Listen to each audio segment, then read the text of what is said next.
Welcome to an episode about street photography and travel photography, because street photography and travel photography is closely linked. There are some differences, of course, so we will look into that, and especially what travel photographers can learn from street photographers, or just when you are on holiday. There are some tips and tricks in here you can use. First of all, as always, please sign up for the channel so you get news about new videos coming up.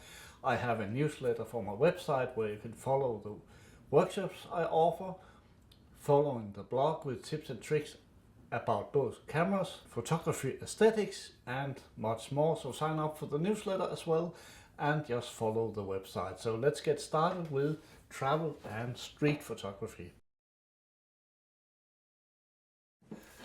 Part of this post will also be about using this camera in the streets of Berlin, so you will have a swap between me sitting here in my workshop studio, my photo studio, and if you wonder if this is my home, it is not.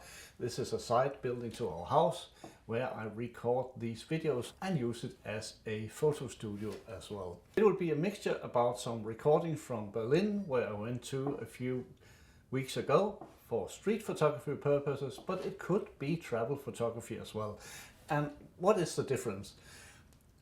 Street photography is very much about bringing a lightweight.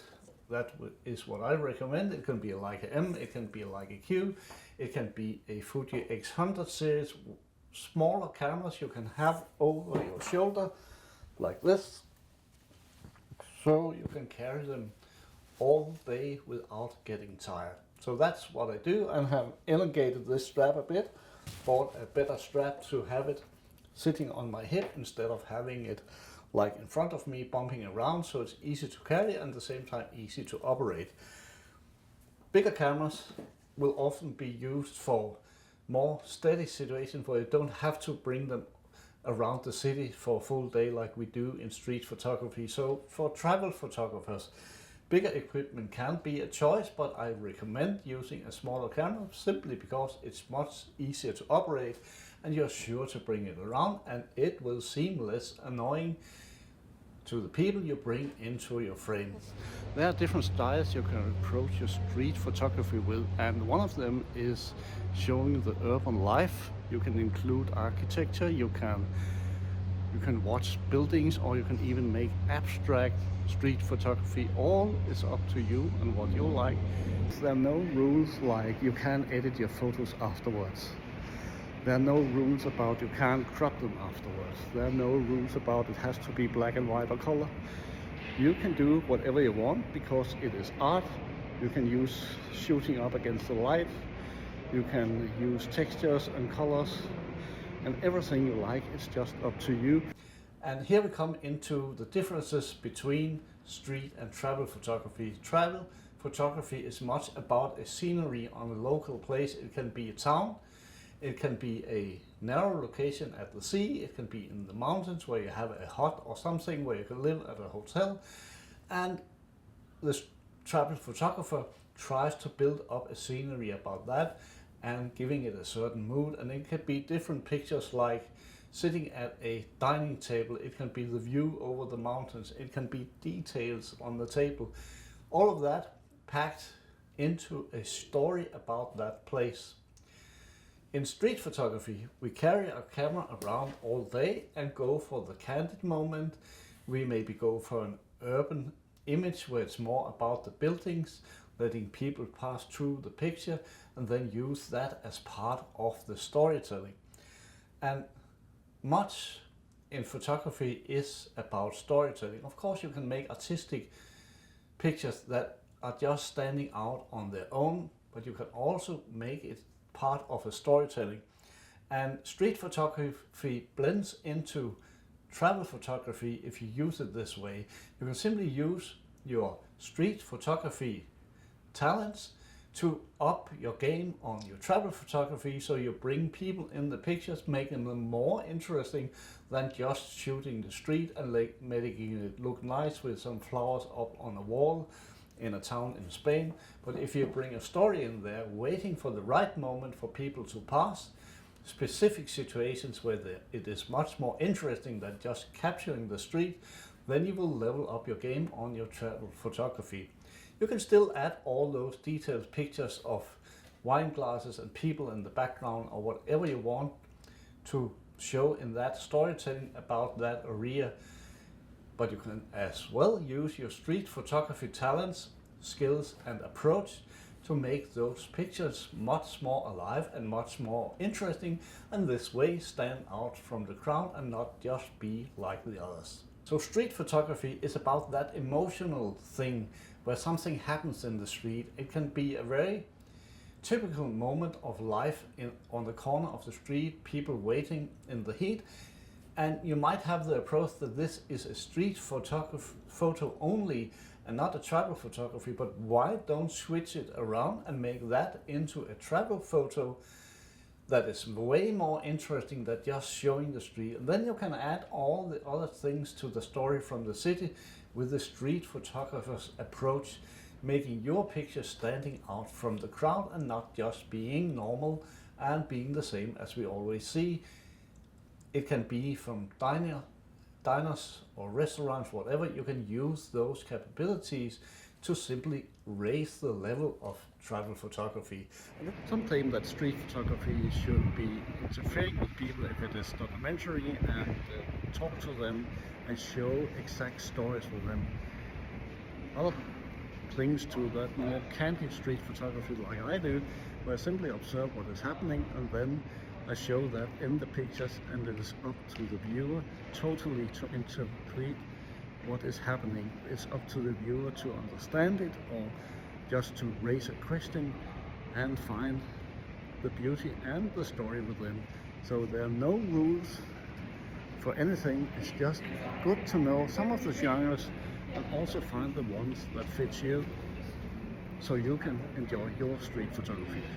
When I walk around with the camera, I try to be as discreet as possible because I don't want people to know I'm taking the pictures. So I'm not documenting anything, and indirectly I am, because every time you take a photo, you document something, even if it's not the main purpose of it.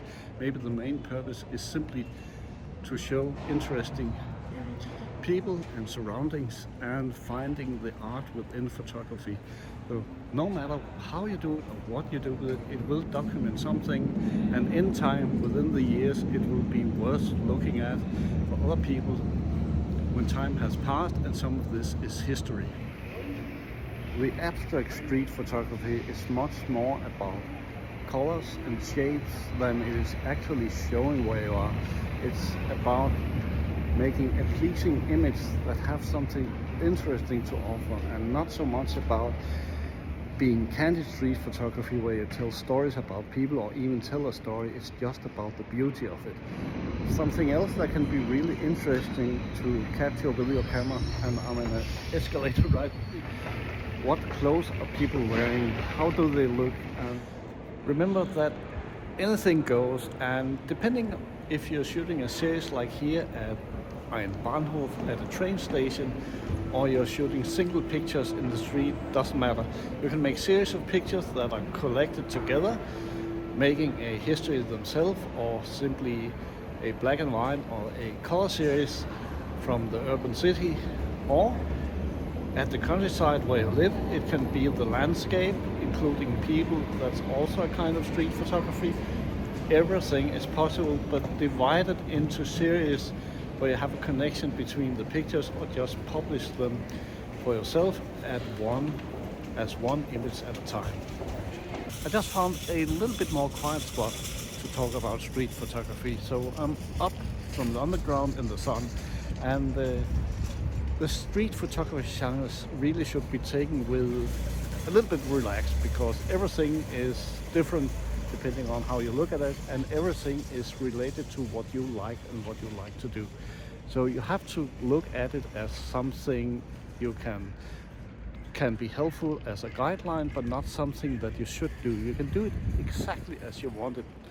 You can shoot up against the light, like when I'm walking here, or you can use different kinds of structures and buildings, build your pictures from that, wait for people to walk inside that frame, exactly as Henri Cartier-Bresson said, the decisive moment, and that is about making a composition, then wait for things to happen inside that composition, and shut the trigger, and you will have your picture. And everything is about being patient, waiting to see what happens, looking for colors, looking for structures, looking for light, and then make your decision, your decisive moment when it appears. It doesn't matter if it is for your own sake, on a holiday.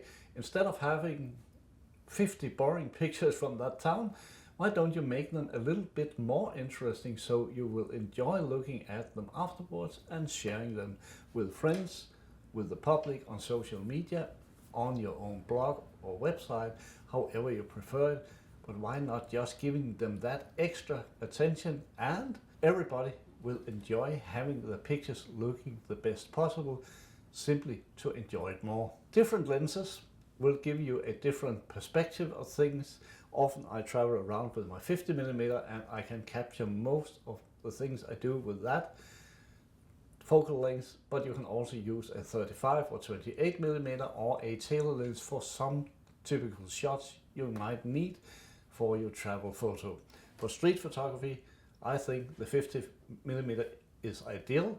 You can use 35mm as well if you want to capture more, or 28mm wide angles to capture bigger sceneries where people pass in.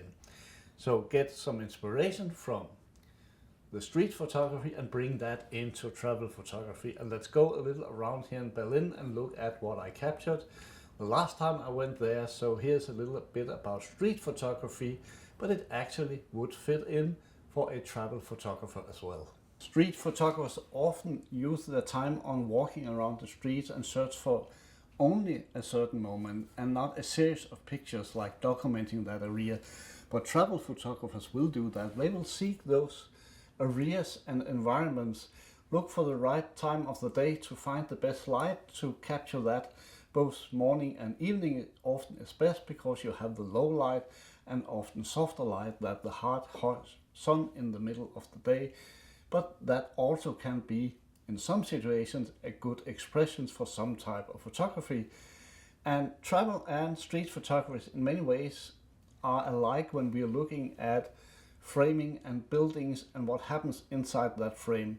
So we can use those moments of urban street photography where we capture sceneries like a street and buildings, light on a train station or at a restaurant with interesting people. We can blend that in with the travel photography genre and make use of the same techniques to make those stand out much more interesting than just shot in nice light.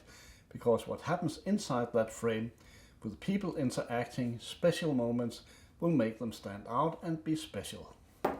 A lightweight camera is a really beneficial thing if you have to walk the streets or walk up and down on hillsides, on small towns in Greece or wherever you are going on your holiday or for your travel.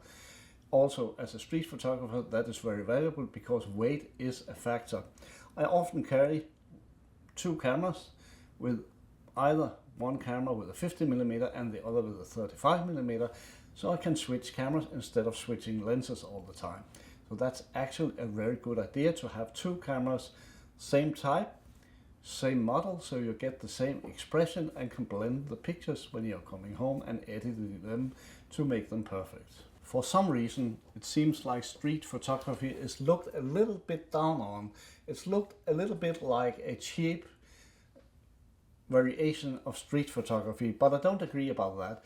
I think it should be much more appreciated, but also you can make those travel photos much more interesting than just grabbing the fisherman standing on his boat in the harbor, wait for something extraordinary to happen, wait for the right angle, experiment with that and not just shoot it straight on, make it street photography like, and then you will get a much more interesting picture in the end. So blending these two genres, street and travel photography, together will especially improve the travel photography. So all of this street photography is actually just about blending that into travel photography, and then you get the best of two worlds. So join a workshop sign up for that on the website, and I will guide you through the steps and give you more inspiration how you can make a good look that is your own, and gaining more inspiration from your street or travel photography. And we also include portraits in some of these sessions and they can be self-portraits, because they can be really valuable, especially for travel photographers, but you also see them in street photography. We have Vivian Meyer and others who took pictures of themselves in a creative way, and we will look into those things as well. Thank you for watching.